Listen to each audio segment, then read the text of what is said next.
Welcome back, everyone. In this discussion, I'll cover tuples. Tuples is one of the key features in F sharp. You will encounter tuples everywhere, directly, indirectly. It's like the bread and butter part of F sharp. Very simply put, tuples are groupings of data. In the world of C, you have structures, you create structures to group data. In C sharp Java, you structure data in classes or even structs. In F sharp, there are various ways. You can have classes also, you can use records also. But one of the elementary ways is tuples. And tuples are created like this. You have an opening bracket, you have a closing bracket, and you comma separate the values. That's all. That is all there is to it. Values can be of the same type, values can be of different types, values can be of any type. And because a tuple is a grouping without any formal definition of that group, it follows this signature. Assuming you have three values in this tuple, the signature of this tuple is int star string star float. So I'll also give you some examples. So if you say let t1 equals to 1 2 3, this is a tuple of int star int star int. Okay, int star int star int. And if you change any of these types to this, it becomes int string int here. Now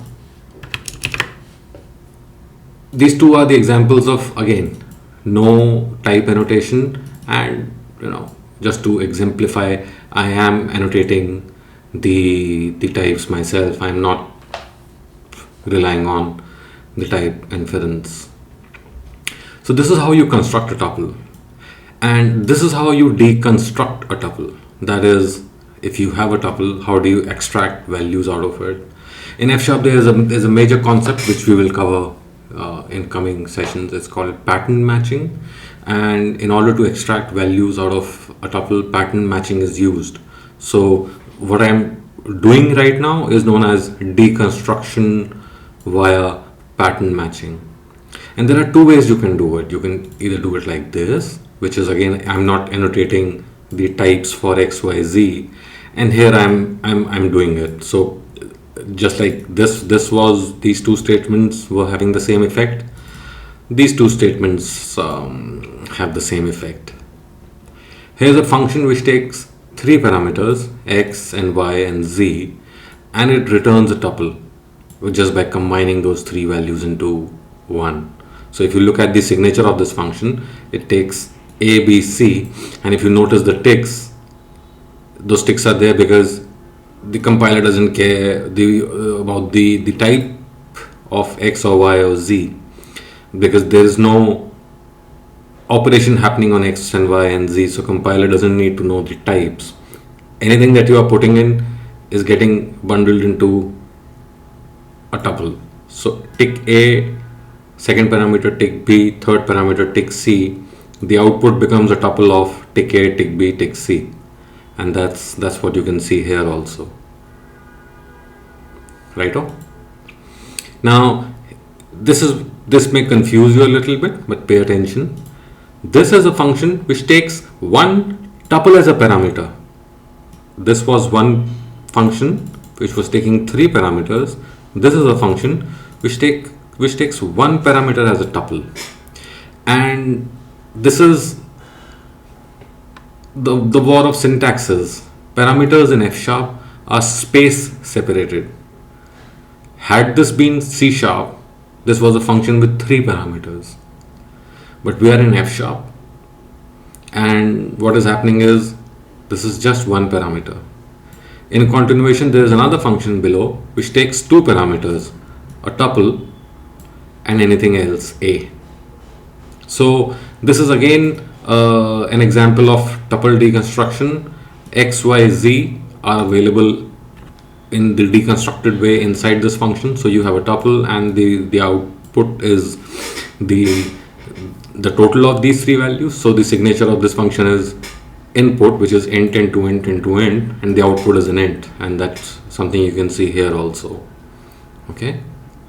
Now this function is just to exemplify the issue that how to have a tuple and a normal data as parameters. Parameter number 1 space parameter number 2, and you have x plus y plus z plus a. So the signature of this function is parameter 1, parameter 2, and the output.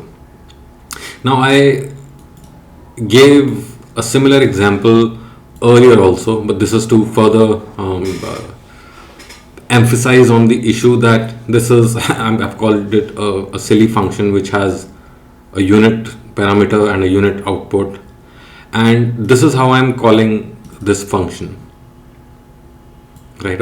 And so the signature of this function is unit to unit, and this call is not, this is not a C sharp style call. This is a silly function is being called with this value as a parameter. This is a main this is a key differentiating factor you must remember, otherwise you will run into all sorts of compiler errors which will make absolutely no sense. Now before we wrap up, because that's all there is to tuples, that's how you create tuples, and once tuples are created you can do practically anything with tuples that you can do with any other piece of data, is that in .NET there are two different kinds of tuples. There are value tuples and there are reference tuples. Value tuples are based on, internally are based on structures, and structures follow value semantics. Reference tuples on the other side are based on objects, and objects follow reference semantics. The basic difference is in how values are passed when functions are called. Values are copied stack to stack. References are references, object references passed from one function to the other. So when you're working in C sharp, and C sharp also has in the later versions of C sharp support for tuples was introduced. So when you work in C sharp, and unless you explicitly specify what kind of tuple you are creating, by default you create a value tuple. On the other hand, in F sharp, the default tuple that you create is a reference tuple.